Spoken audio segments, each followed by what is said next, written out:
Oh, man. All right. Well, welcome to another awesome episode of Dipping Milk and Cookies, the podcast where two best buds try to figure out this thing we call life using friends, guests, and microphones. Guys, I am Garrett, your Cookie Commander Smith. With me, as always, Michael, the Master Milker, Segovia. You damn right. How you doing, buddy? I'm good.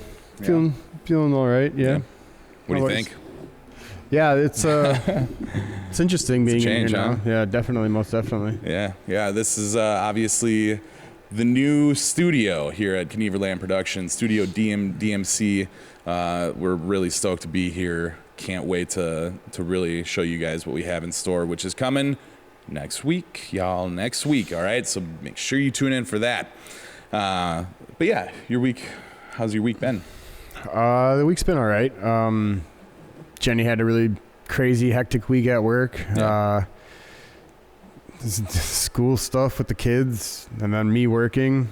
My weeks are usually pretty much the same. I kind of ate like crap a little bit this week, but not like I wasn't eating out like McDonald's or anything like that. It's just, I ate some pizza this week when normally I haven't been eating any pizza, but I still only had 3 pizzas instead of impressive. A whole damn pizza. That's impressive. Yeah, I really wanted pizza. I mean, who doesn't love pizza, man? And then Jenny wanted lasagna, so I had picked some up for her to make yesterday, and then I knew there was going to still be some when I got home, so I ate some lasagna because I haven't had lasagna in I don't even know how long. Many moons. Yeah, you know what? Now thinking about it, that's probably why my stomach is upset too, because I put some of the ghost pepper hot sauce on. Dude. I had like 3 pieces. They're small pieces though. They were just like, little slivers. Yeah. Yeah, dude. I made some ramen. I don't know, like 3-4 days ago, and my buddy Mitch from Friends Dinner, he makes his own salsas and hot sauces that are really El fuego. They're really, really, really hot. And for whatever reason, I was just like, this is going to be a good idea. And I just took like a spoon dollop of the salsa and just right in my soup. And it was delicious, and it had just the right amount of kick, and I didn't even notice it. And then I noticed it in the morning, and that was rough. It's like lava. It's horrible. But Mitch, keep up the good work. Those salsas, those hot sauces, they are on point, my guy. So, yeah, my week was about the same, same shit, different toilet. Work has been surprisingly busy, which is nice. Again, I say it all the time, 12-hour days. They can really drag ass when you're not busy, when you're not moving nonstop. So that's been a good thing. Finally got the apartment pretty much unpacked. Got a few boxes left to go. That's starting to come together. Still really weird walking out onto like that. I should probably bleep that. Make sure you bleep that out. You don't need to know what street I'm on. But yeah, just walking out onto my street, and just it doesn't matter what time of the day. There's always a character out there, someone, at least one, and it's like, oh, get in a car. But I'm sure they're all nice people, I hope. But I keep hitting my mic.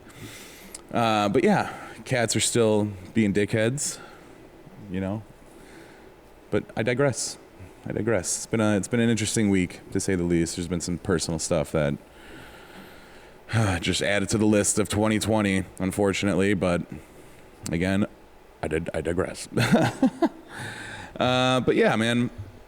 Going into season 2, like, guys, I cannot stress enough how awesome it's gonna be. Like, we have a really cool episode planned for next week, and additions to the actual set and studio. It's gonna be something else, and I really can't wait, because again, I've said it before, we've been sitting on this stuff for months, and now it's finally time for us to release it to the world. Yeah, exactly. You like that, Alex? Come wherever I want to, Brian. Yeah, dude, it's so funny. Oh man, The Boys. I don't know if spoiler alert. It's just like one scene. Yeah. That movie's so funny. There's one scene though at the very end of The Boys where have you ever watched The Boys? No. Everybody keeps talking to me about it though. Bro, you need to watch that show. It's really, really good. But there's one superhero on there called Homelander, who's just a dick. He's like Superman. He's the strongest superhero on the planet. So he's got this crazy like superiority complex. And at the very end of season 2, like he kind of gets shut down by like everybody. So it's just him, just like he's just floating in the sky above the city, just like it's like, I can do whatever I want. Oh my God, I'm sorry, we're getting sidetracked, but that's funny. Go watch The Boys. It's on what is that, Amazon. It's a really good show. It is a really good show. But yeah, with in keeping with the Halloween Spooktober kind of thing, we figured we would do an episode on something that everybody, I think you're sliding this forward a little bit. There we go. Something that everybody seems to have a disgusting interest in, serial killers, man. Who doesn't have time to listen to a good serial killer story? Me personally, I'm intrigued by serial killers because I feel like it gives me some sort of an edge in the event, highly unlikely, but in the event that I run into somebody who may or may not have some people chained up in their flipping basement. Like they're just that certain dead look in their eye or something they say, you start swearing and whoa, buddy, the language, clean it up. Like that guy is probably a killer. Just saying. But a serial killer is typically a person who murders 3 or more people, usually in service of abnormal psychological gratification, with the murders taking place over more than a month and including a significant period of time between them. So again, the serial killers, you have to do a series of killings to get that moniker. There's so many. We're gonna go over a couple of ones that Mike picked out, which ironically enough I was just talking about, so like I have a bunch of information on them. But it really makes you wonder, like the whole nature versus nurture kind of like ideology. Like, were these guys born bad or were they made bad? And when everything drops, when the veil drops and they get caught and all the facts are on the table, it's just like it's really hard to discern between the two, in my opinion, because some guys, like, yeah, clearly they just want to see the world burn, but then other guys just didn't get hugged enough, and they're just into weird shit. Yeah, that is really crazy. Like when you we'll go over some of these guys, but some of the stuff that they were into that they would do, it's like you have to go to a dark place to do a lot of these things. Yeah, bro. Like, I mean, in your mind. Like, that's what I'm saying. Like that's exactly what I'm saying. I think that's what is interesting to me. Mm-hmm. Is I've dealt with a lot of stuff and I've had certain feelings about things, but I've never tortured an animal or like thought like, okay, yeah, this is exactly how I'm going to take care of this person or whatever, So for these people to reach that point, it's like, what happened to you? Mm-hmm. That's what I'm saying. And like, that's the thing too, is like everybody has those thoughts, Oh, sure. But I mean, one guy that cuts you off in traffic's just like, I swear if I didn't care about this car, I'd drive this thing right down your throat. Oh, but yeah. Like, you're not going to do it. But but yeah, that's what I think it makes serial killers so intriguing, because like you always have to ask, like, why? Like, why would you do that? How? What? And then even when they tell you why or what, you're just kind of like, huh? Can I believe that though? Like, right? Because what you've done makes it hard to believe, like, if that's the actual truth. Yeah. You can be told the absolute 100% pure truth, and you're still like. Majority of serial killers are master manipulators. So like, yeah, obviously after, they get caught, you got to take everything they say with a grain of salt, because yeah, they're probably blowing smoke up your ass just to keep talking, just so people listen to them. Because that's one thing that's like a very prevalent like attribute of serial killers, is they love to talk. They love people looking at them, hearing their stories, especially after they get caught. Because I mean, this is a very common tactic that they use as well, just to keep themselves from getting executed. They'll be on death row and say, well, I may or may not have information on another 3 killings. Your move. And then sometimes it works. Sometimes, usually in Texas, they're like, nah, brother. I don't care, dude. Nah, Just let's man. go. Yeah, we're cooking you today, buddy. Which, good. Because, honestly, man, there's no rehabilitation. There really isn't. For, let me rephrase, counselor. For, a one-time offense. I mean, if you take somebody's life in any kind of cognitive, predetermined way, no, you voided your life out by taking theirs.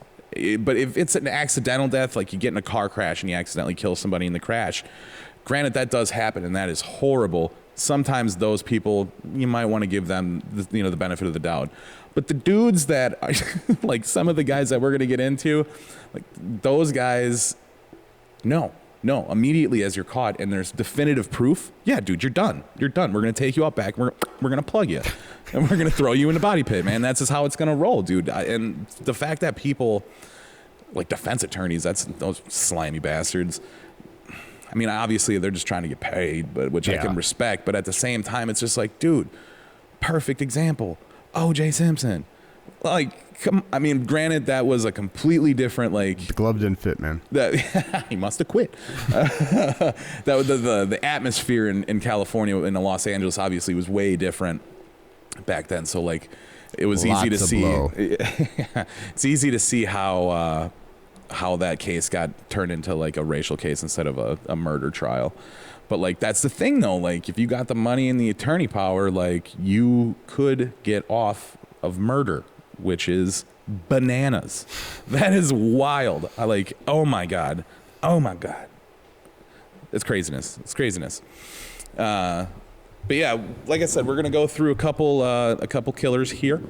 We got one of notoriety. The other guys are kind of obscure serial killers. Because I asked Mike to throw together a list of guys that he wanted to talk about, and I was totally expecting the cookie cutters, the Dahmer, Gacy, Gein, was it Bundy?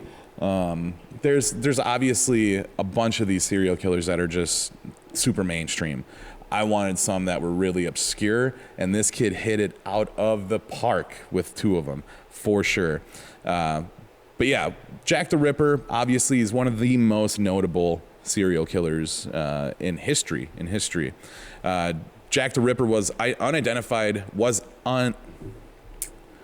He was an unidentified killer active in the largely impoverished areas in and around the Whitechapel district of London in 1888. Whitechapel, awesome metal band, by the way. I wonder where they got that name from.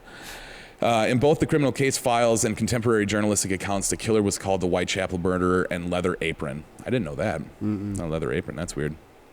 Jack the Ripper typically involved female prostitutes who lived and worked in the slums of the East End of London, whose throats were cut prior to abdominal mutilations. Now, obviously, guys, if you're not familiar with Jack the Ripper, get out of the rock. Get out from underneath that rock. He's obviously one of the most notable serial killers, like I said, to date, just because the prolific ways that he would kill, he would make it a point to just rip everything on the inside and pull it to the outside, which at the time was people they'd see that and immediately just be completely dumbfounded as to how it happened, and if it was somebody, who would do something like this. So yeah, if you don't know who Jack the Ripper is, come on, get your life. But yeah, he was obviously very, very well known for just completely destroying his victims. And the other big fact, about Jack the Ripper is he was never identified. He was that's what's crazy. My mic. Yeah, that he never got caught. There was a lot of people. There were suspects, but there was never enough evidence to substantiate a charge. Which, again, that is wild. Let's see here. So yeah, the canonical 5 Ripper victims for Jack the Ripper were Marianne Nichols, Annie Chapman, Elizabeth Stride, Catherine Eddowes, and Mary Jane Kelly. Again, all of these ladies of the night, unfortunate victims of the Ripper. it was it was believed that the Ripper was some sort of like surgeon, just because of like the precision of his work. Does that make me crazy that I just called that work? No, I think that's probably what they would describe it as. They would. Moving on. It's said that he had surgical background training, just because again his cuts and everything were just so precise. He knew exactly what he was going for. He knew exactly what to cut out and where to cut. And oh god, I always think back of like dissecting stuff, you know, back in school, in elementary school, middle school, and it's just like, what was we dissected like a frog. Which that alone is just like, you got like a bunch of 10, 11-year-old kids just like, okay, here's your X-Acto knife. We're gonna need you to cut this little guy open. And it's just like, okay. Which like, honestly, it's really cool because you're 10 years old, just, but at the same time, like that's terrifying. And I'm pretty sure they don't do that in school anymore. I don't think so. Yeah, I would imagine not. No, it's probably a bad thing. Should probably bring that back. Everybody's getting too soft nowadays. Got to be able to take an X-Acto knife to a little dead frog. Let's see here. Let me go down.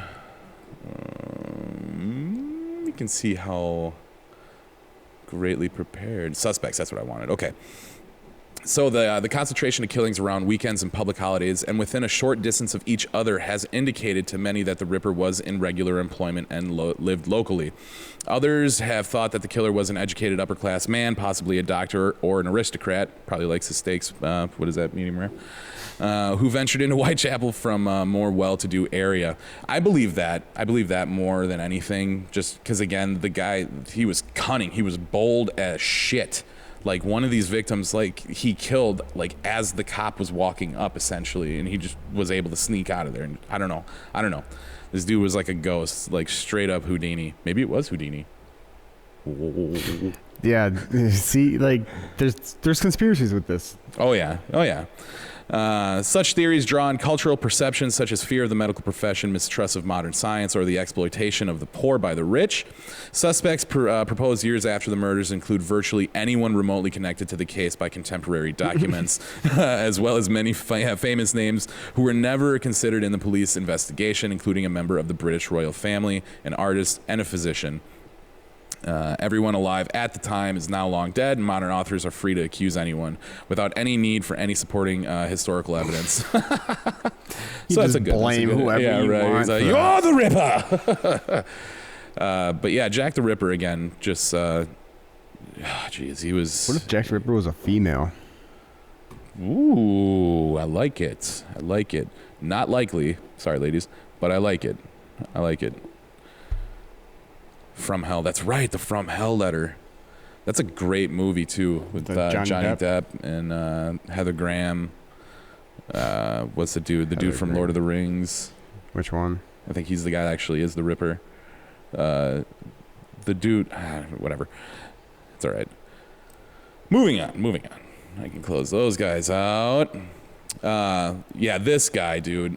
Oh man. Okay, so everybody brace yourselves, because this guy was beyond sadistic and sick. This guy named Albert Fish, okay? His full name is Hamilton Howard Albert Fish. He was born May 19th, 1870, and was snuffed out January 16th, 1936. Thank God, because this guy was a savage. He was so... We'll get into it. Okay. So Albert Fish was an American serial killer, child rapist, and cannibal. Again, brace yourselves, all right? He was also known as the Gray Man, the Werewolf of Wisteria, the Brooklyn Vampire, the Moon Maniac, and most notably, the Boogeyman, okay? And for real, this guy was a real-life boogeyman, like no joke. Fish once boasted that he had children in every state. Yuck. And at one time stated his number of victims was about 100. However, it is not known whether he was referring to rapes or cannibalization, nor is it known if the statement was truthful. I'm inclined to believe that it was. Like, maybe not murders, but like the rapes. Everything that dude was combined. a prolific serial rapist for sure. Fish was a suspect in at least 5 murders during his lifetime. He confessed to 3 murders that police were able to trace to a known homicide, and he confessed to stabbing at least 2 other people. Fish was apprehended on December 13th, 1934, and put on trial for the kidnapping and murder of Grace Budd. He was convicted and executed by electric chair on January 16th, 1936, at the age of 65. His crimes were dramatized in the 2000 film The Gray Man, starring Patrick Bachow as Fish. This guy, okay. I listened to another podcast called Time Suck with Dan Cummins. Shout out to those guys. Make sure we put them in the product episode description. He did an episode on Albert Fish, and he does this super funny take.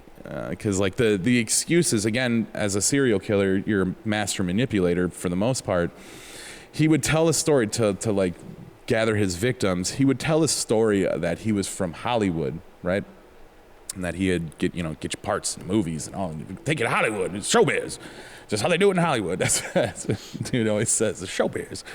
But that's how he would always bait his victims in. And as soon as he had them, it was just tie him up and just you'd lay waste to him. He'd lay waste to him. But the craziest shit is this dude. There's that picture. There it is, right there.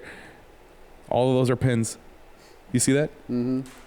Oh, gross. Sorry. I was saying to Mike before, Albert Fish, he was a super sadomasochist. So like he literally got off on pain and like inflicting pain on other people. So like he would literally take sewing needles and he would jam them up his taint. You know, that landing strip between your balls and your butt. He would jam sewing needles up there just for funsies, you know. Just because it felt good. It's gross too, because when they killed him, they did the autopsy and everything. They found pins in his body that were so old that they literally started to corrode. Like, oh, what? Again, the one question: what? Why? Why are you doing this? It makes no sense, and that's why I feel like everybody's always just like, dude, tell me more. Because hopefully I can understand why this guy's doing it. Spoiler alert: you're not gonna figure it out. You're not going to figure it out. Nobody will figure it out unless you were that guy. And again, when they start talking, they start confessing, you know, like you said, you can't really believe them. You can't trust them. But yeah, this guy, he was known for eating feces and drinking piss. I called it peanut butter, cider. I think I can see our producer right now is rubbing his head very forcibly, wondering why we're talking about this right now. It's Halloween! Halloween! Woo! Let's see here. Let's get to something good. Here we go. By 1890, Fish arrived in New York City, and he had said at that point he became a prostitute and began raping young boys. In 1898, his mother arranged a marriage for him with Anna Marie Hoffman, who was 9 years his junior. They had 6 children, which another facet that's so crazy about serial killers is that these crazy bastards can have families and portray it like they're totally normal dads. Like the other guy that we're going to go into, Chikatilo, evidently was a fantastic grandfather.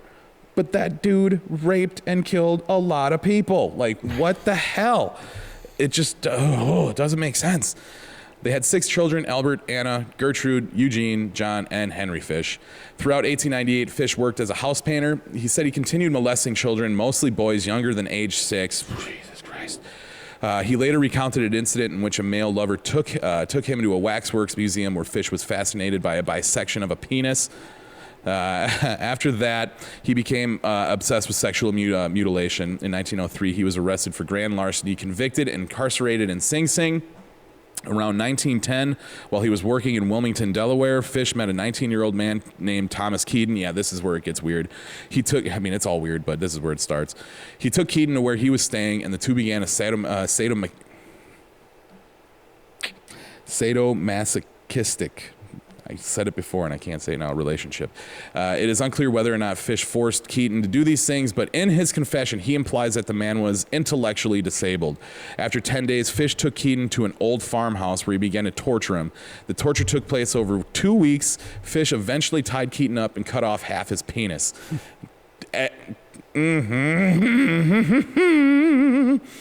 I shall never forget his scream or the look he gave me, Fish later recalled.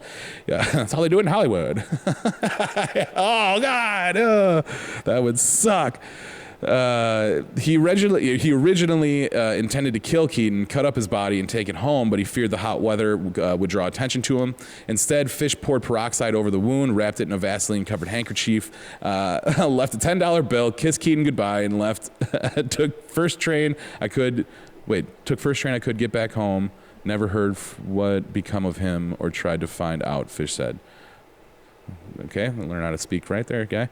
In January 1917, Fish's wife left him for John Straube, a handyman who boarded with the Fish family. Fish then had to raise his children as a single parent, which got weird as shit.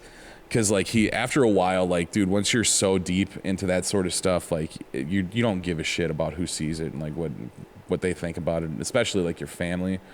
So, like, it got to a point where, like, one of his eldest kids, like, walked in on him, and he was, like, naked, and he was, like, just, like, whipping himself. It was just weird shit.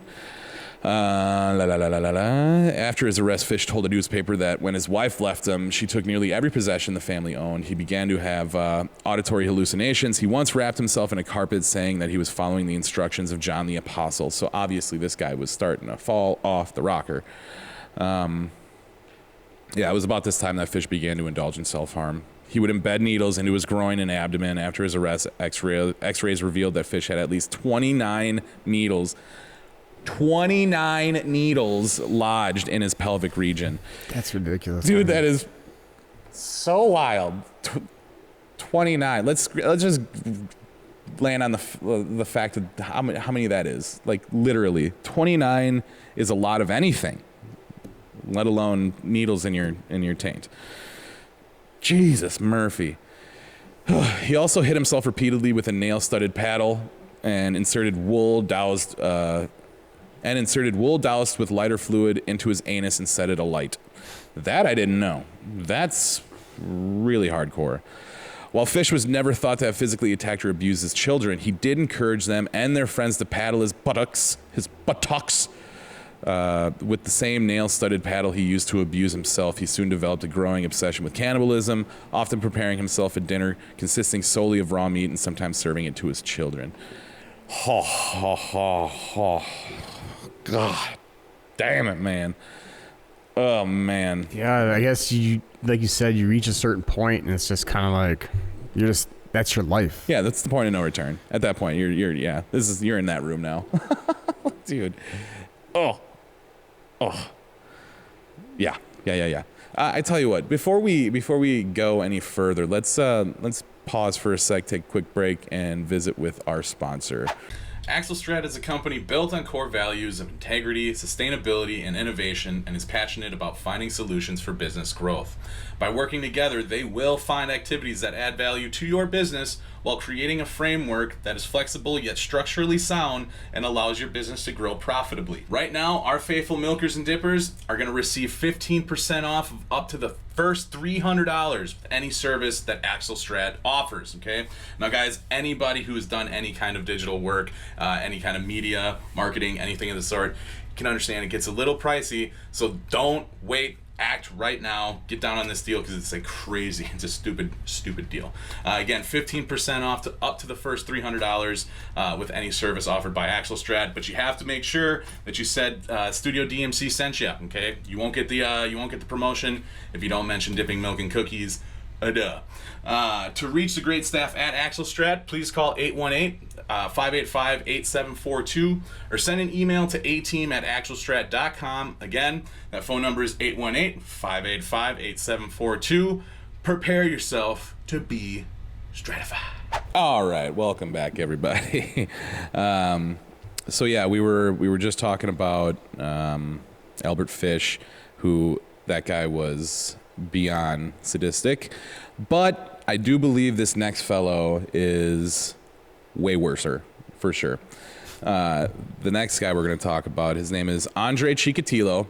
He was known as the Rostov Ripper, the Red Ripper, a lot in part due to the fact that his kills really represented, well, not represented, but they were very reminiscent of Jack the Ripper.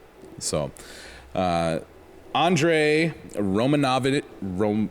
you know what that says? How you say it? Romanovich. There you go. Andrei Romanovich Chikatilo was a serial killer in Soviet Russia, nicknamed the Butcher of Rostov, the Red Ripper, and the Rostov Ripper, who sexually assaulted, murdered, and mutilated at least 52 women and children between 1978 and 1990 in the Russian SFSR, the Ukrainian SSR, and the Uzbek SSR. Chikatilo confessed 56 murders and was tried for 53 of these killings in April 1992.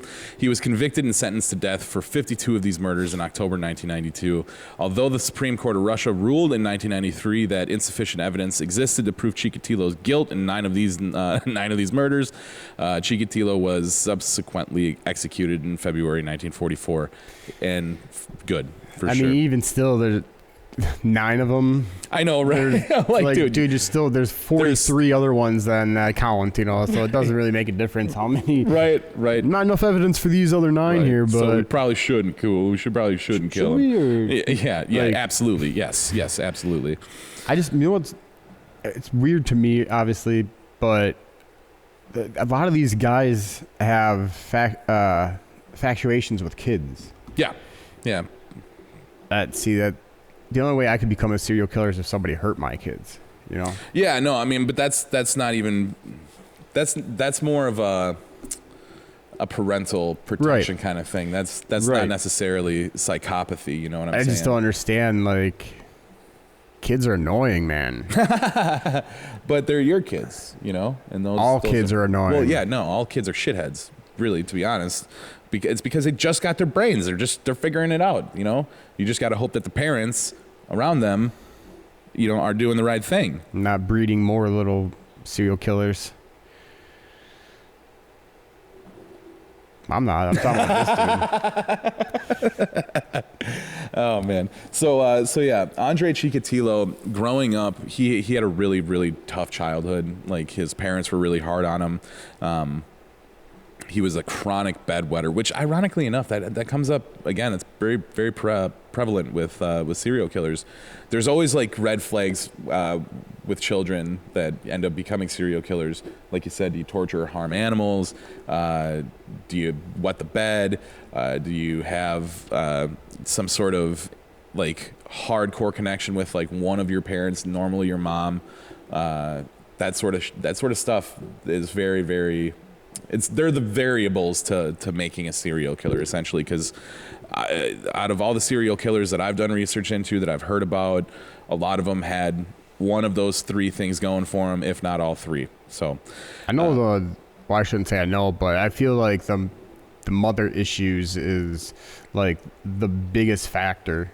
Yeah. Like Bates Motel, that show, like Norman Bates and his mom, Yep. I never really got into it, but when Jenny would watch it, I'd, here and there I'd catch scenes of it, and it just seemed like he was obsessed with his mom. Yeah. In a way, and I was just yeah. Dude, there's a serial killer named Ed Kemper, who, now if you guys really want to hear some really jacked up shit, go look into Ed Kemper. If you've watched the show Mindhunter on Netflix, he's one of the featured serial killers. He's essentially the killer that gave the first real psychological profile to a serial killer, to the FBI, to the Behavioral Sciences Unit, which that's what that show is all about. It's a really great show. You should go watch it. But yeah, Ed Kemper had such a hatred for his mom, and and a hatred for women that eventually, after he had started killing and everything, he got caught because he turned himself in. He killed his grandparents when he was 16, just domed his grandma 2 shots back of the head just because he wanted to see how it felt. And then when his grandpa came home, he killed him the same way just because he didn't want his grandpa to see his wife murdered by his grandson. So I'm just going to kill him. So he just kills him. And then after a couple of days, he feels horrible, which is weird. And then he turns himself in. But since he was under 18, it was a juvenile case. So he was locked up for 7.5 years. But this dude, Ed Kemper, he had a genius level IQ, above genius. He was super, super duper smart. So he just manipulated the people at this juvenile facility into letting him go. And then he was fine for, a couple years. And then the old Zapples, that's what he called them, the Zapples made me go crazy. That's just get my Zapples all fired up. So then, he, after a few years, starts killing again. And then eventually he ends up killing his mom. All right, buckle up for this one. He kills his mom. His thing was cutting heads off. He would cut heads off, and then he would have sex with the heads after the fact. But not in the conventional way that you would think, through the mouth. No. He'd cut the head off and then go in through your windpipe. It was really crazy. I can't believe I'm saying this. He'd do it that way so that he could see their eyes. Fuck. Jesus Christ.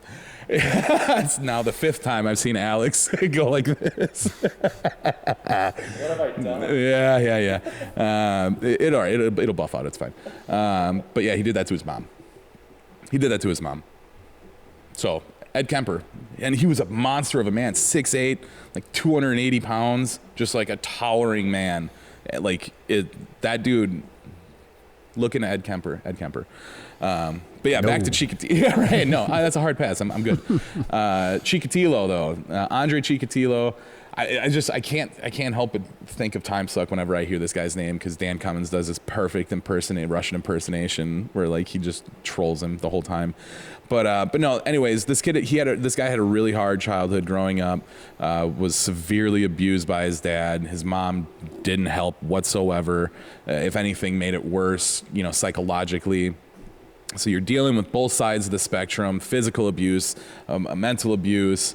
He never fit in at school. Was always kind of seen as an outcast, just because like he would wear his piss-soaked underwear to school and shit, and he'd get made fun of for that. So like he had a real rough go of it. Now, this is where like I think this guy was made into a serial killer, whereas Albert Fish, he was born crazy. Like there was no chance for that guy. I feel like this guy had somewhat of a chance if his parents weren't as horrible as they were.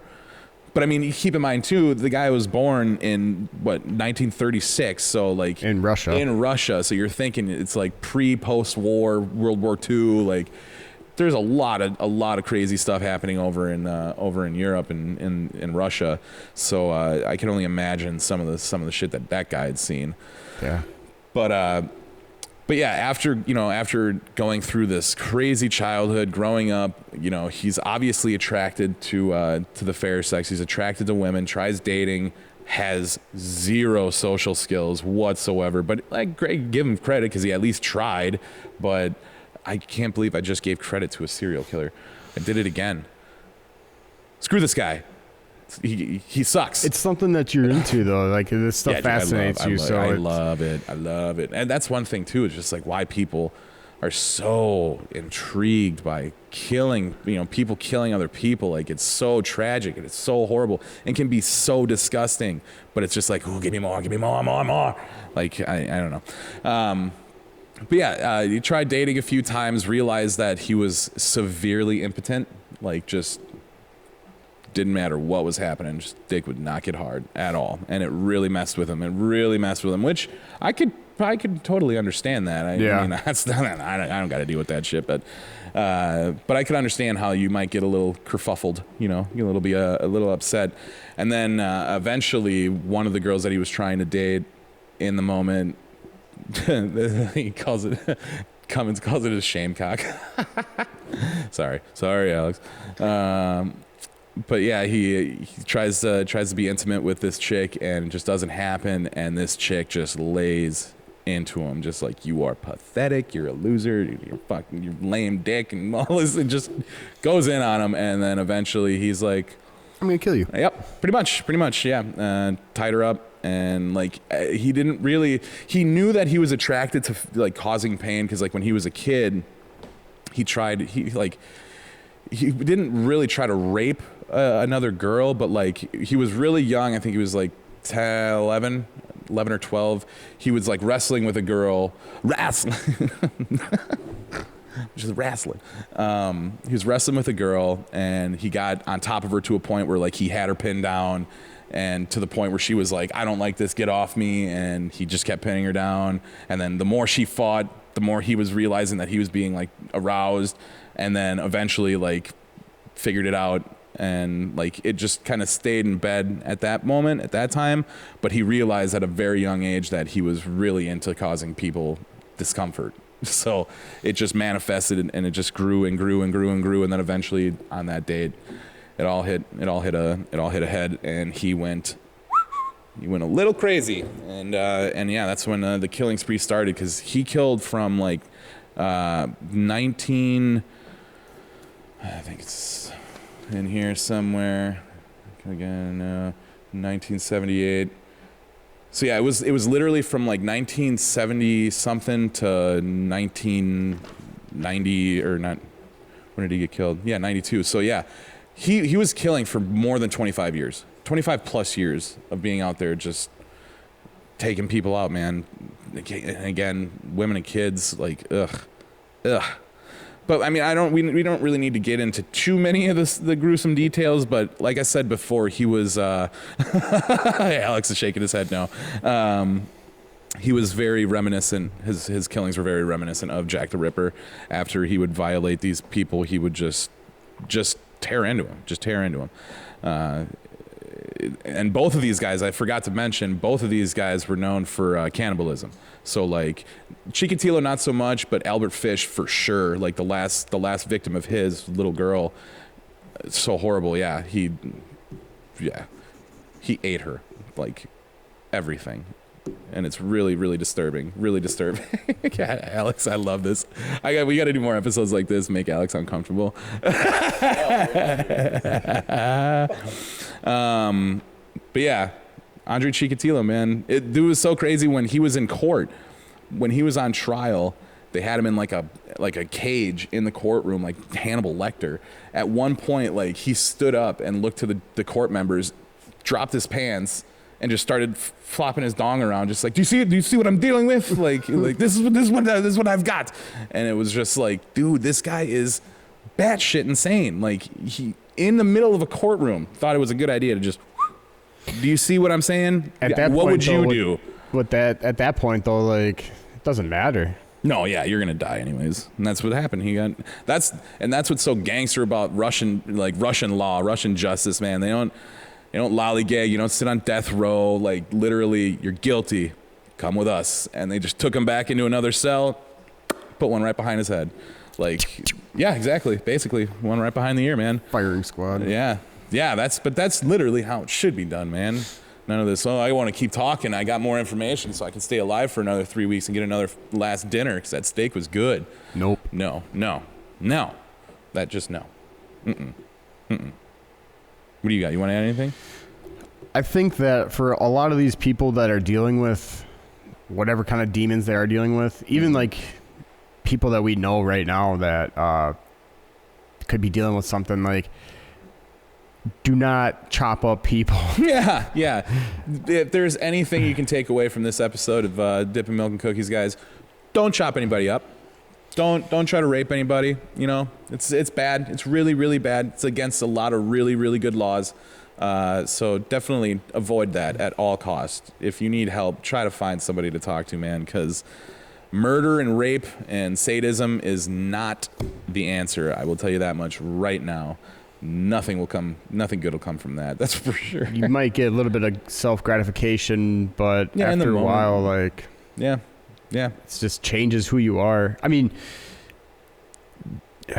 can't really say like, oh, well, they're different to begin with because, you know, we don't know if they're born that way or if they just kind of get created in the moment from everything happening. Like, yeah, I guess that's...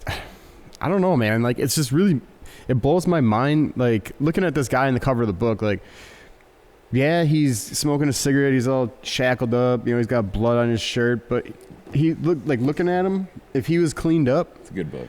If he was cleaned up looking at him, all right, if you just saw like the top part and he was all clean, he looks like he works like at a business car dealership or something. I was just about to say an auto mechanic or something. Something, you know, but it's like you see him and it's just like, yeah, man, it can be anybody. It can be somebody that hangs out. I remember hearing. Bars. I remember reading it. Ooh, excuse me. I remember reading a statistic somewhere that in your lifetime you will have encountered at least 1 to 3 serial killers. like just in everyday life come across, you know, at Starbucks, at the gym, at anywhere. How crazy is that? That's, dude, but that, you know, that's the thing. Like, how can you really prove that point? But at the same time, I believe that shit, man. I believe it. I believe it.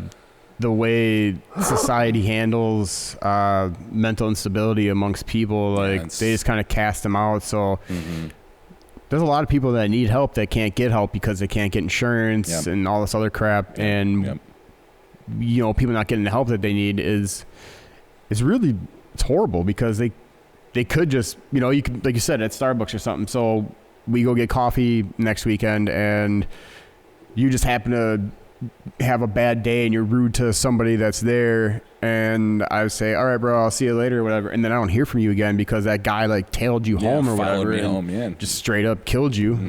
You, and that happens, dude. Oh yeah, that's what's so creepy. That's what's so scary, dude, is that happens like on a regular basis. People just disappear. Yeah, just daily. disappear.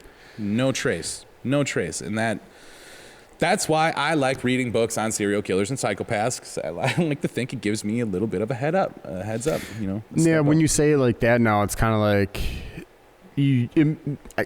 I guess it makes you feel like there's like a comfort level that you have an understanding of kind of what you can already be looking for. Yeah. On a day-to-day basis. That's where like me, I go out and it's just I'm not paying attention to stuff. You know, I'm thinking about fantasy anything. Football. Got money on the line, buddy. I was gonna say, how you doing this season? 6-0 in one league, 5-1 in another league, and then 2-3 in Jeff's league. But that's only like for $20, so that's whatever. All right. But yeah, I'm number one. Yeah. But yeah, the whole the mental health issues, the fact that this country really does nothing for individuals that do suffer from that sort of stuff. It sucks, and it keeps everybody else unsafe, because again, all it is just one bad day. I mean, literally, for somebody who is sane, who has their shit together, just one bad day away from making a terrible decision. What's that movie with Michael Douglas where he just like snaps? Oh my God, yeah, I was just I can't think. When I was talking to Andrea about Chikatilo the other day, she said the same thing. It's like walking. Oh man, I bet you it's still like Michael Douglas top. Yeah, I gotta figure. I'm sorry, stand by, guys. I gotta figure this out real quick because I just was talking about it the other day. It's a movie that came out in the early 90s, 92, something like that. Yeah. Back. Michael Douglas has a portfolio, that's for sure. back. Yeah. Nope, not the 70s. Where is it? I'll know the post. There it is. Falling Down. It's called Falling Down. Yeah. Ordinary man, frustrated with the various flaws he sees in society, begins to psychotically and violently lash out against them. Yeah, that's a good movie. I haven't watched that one in a long while. And then there's other people that you could say, like Dexter, that think they do it for a certain way. I mean, it's not being like a vigilante, but in a way that's how you can look at it that way. Or that wouldn't be like an anti-hero, right? No, yeah, for sure.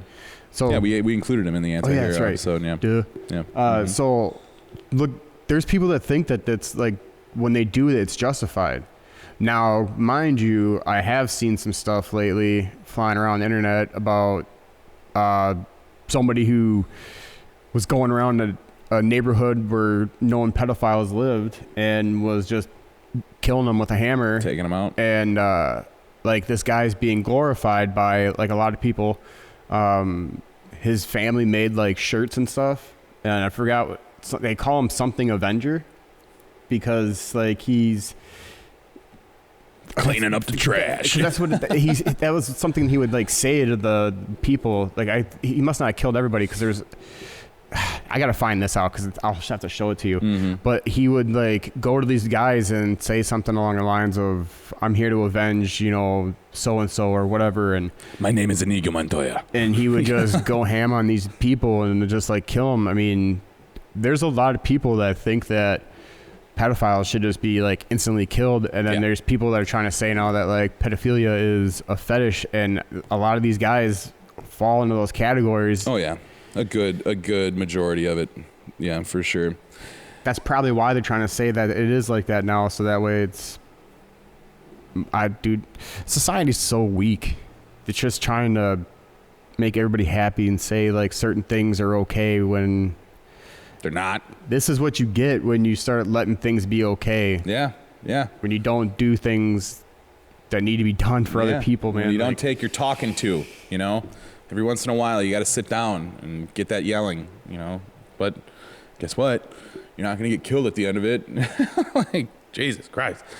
But yeah, that's one thing that you're bringing up, Dexter, thinking of like killers that we've seen in pop culture over the years, you know, being drawn or being inspired by these actual killers, like obviously what's his name, Leatherface, loosely fitted around Ed Gein from Plainfield, Wisconsin.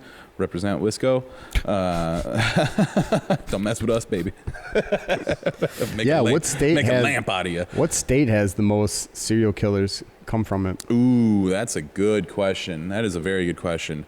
I would imagine California. Just because of the size. The sheer size.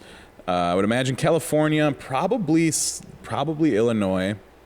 I know some of the bigger killers came out of Illinois, like H.H. Holmes, that dude that had that, like, he literally built a mansion in Chicago specifically for the purpose of killing people and getting rid of their bodies. Like, that dude killed over 100 people for sure, because dude, that guy was so ahead of his time. And keep in mind, this is back in like 1850, something like that. It's older. It's over 100 years ago. And this dude literally would hire different contractors every month so that he could change the blueprint every month so that nobody knew how the building actually worked. He built like doors that would just go into brick walls. There'd be secret passages. You know, it was a total Scooby-Doo house. Like dude. the house in 13 Ghosts. Pretty much. I love that movie. That's one of my favorite scary movies. I love it. It's so goddamn cheesy. Yeah, it's but not even I like love scary. It. It's just. Oh, it can be creepy for people who don't. What's it? Don't like Matthew it. Lillard is in it. Yep. Tony Shalhoub, Shannon Elizabeth, her fine ass. Yeah, that's a good movie. Yeah. But yeah, this dude literally they called it the Murder Mansion after the fact, but he had set it up right next to where the Chicago World Fair was. So like he had advertised it as like a B&B for people traveling. So like people would show up like, "Oh yeah, you got a room for rent?" And he's just like, "Do I?" Yeah, and then he would take him to a room, shut the door, lock the door, and then pump in like gas that would knock him out, and then he would do his thing. But like that dude was just, I feel like he was a crook, but he was also obviously a murderer. But like what he would do is he would knock him out. He'd take him down into the dungeon. He would strip their body of their entire like everything, so they just had the bones left, and then he would sell the skeletons to schools for like science classes and shit. Dude, that's like, this dude was always looking on how to make money. Like always trying to get money. So it's jacked up. People would pay him to stay at his B&B, where he would then kill them and then harvest their bones to make more money. Like, bro. That's crazy, dude.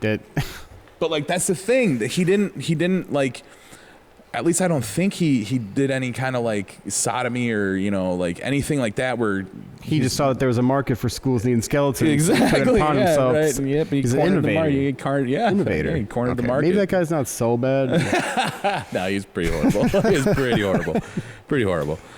But yeah, man. So like Leatherface with Ed Gein.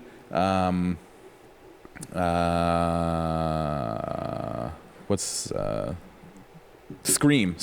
The Ghostface from Scream was loosely based off of the Gainesville Ripper in Florida. Who else? I'm trying to think. I got nothing. Those are the only ones I can think of. But it is a thing though, for sure, that serial killers do inspire art, which is really weird. But keep it coming because I love scary shit. I love scary movies. I love all those old school slasher flicks. They're my jam. And that's I literally the entire month of October. That's all I do. Just watch scary stuff. Although I did watch Toy Story 4 the other day and cried a little bit at the end. You ever seen that? Yeah, I have. It's the big hug at the end. Oh God. Anyways, yeah, man, that's serial killers in a nutshell, y'all. That's all I got. How about you, buddy? Yeah, Anything else you want to add? I don't have anything else to add on that. I mean, Yeah, please don't. yeah, we could go on and just keep analyzing, but really, in all actuality, I could go on, but I know Alex is very uncomfortable right now. So we'll wrap it up at that. Guys, you can find us at facebook.com/dippingmilkandcookies, at Dipping Milk and Cookies on Instagram, at the Cookie Commander, at the Master Milker, at Axel Strat. Make sure you guys are sharing, rating, reviewing, subscribing. For real, guys, when you watch these videos, it's a really big deal. The button is literally boop, it's right down there, the little thumbs up. Make sure you hit that. Also subscribe, that's down that way. Make sure you guys are hitting those buttons because it really helps us gather attention from the YouTube algorithm, which helps us get more eyeballs. So do us a solid. Help us. Help me help you. Or you help me help. You get it. Just hit the button, please. What else? Any comments, content, concerns, rude remarks, anything you want, you can send that to dippingmilkandcookies@gmail.com. We would love to hear from you guys. Wherever you hear your podcast, wherever you get your podcast, make sure you're rating and reviewing. It's very, very important, guys.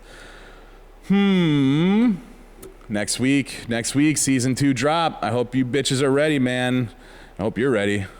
yeah, I've been ready. Like you said, we've been holding on to this stuff for months. Born ready. Yeah, dude, yeah. It's going to be a lot of fun. It's going to be a really cool episode. It'll be a longer episode for It's sure. going to be interesting to see how the transition, like if people have been watching and then seeing, because like when you listen to us, you don't know that we're in a different place unless we tell you. But then when you see us going different places, and then now being here, like if this is where it's going to be for season 2, and then everything else that gets all set up with it, it's going to look like not so half-assed, I guess. Not saying like your work is half-assed, Alex, but just we haven't had a solid place to set up and make it as like our studio feel, you know? Yeah. So that would be nice, I think. I'm super excited. It's going to be a really fun episode. So yeah, make sure you guys tune in. And I will say our YouTube views are going up for sure, which is nice, which is cool. So yeah, until next week, everybody be safe, stay healthy, wash your hands, please, wear your masks, please. In fact, I'm gonna turn this back on before we start recording here. Put your mask back on. Everybody be good. Stay safe. I love you, buddy. Love you too, bro. All right, guys. Bye.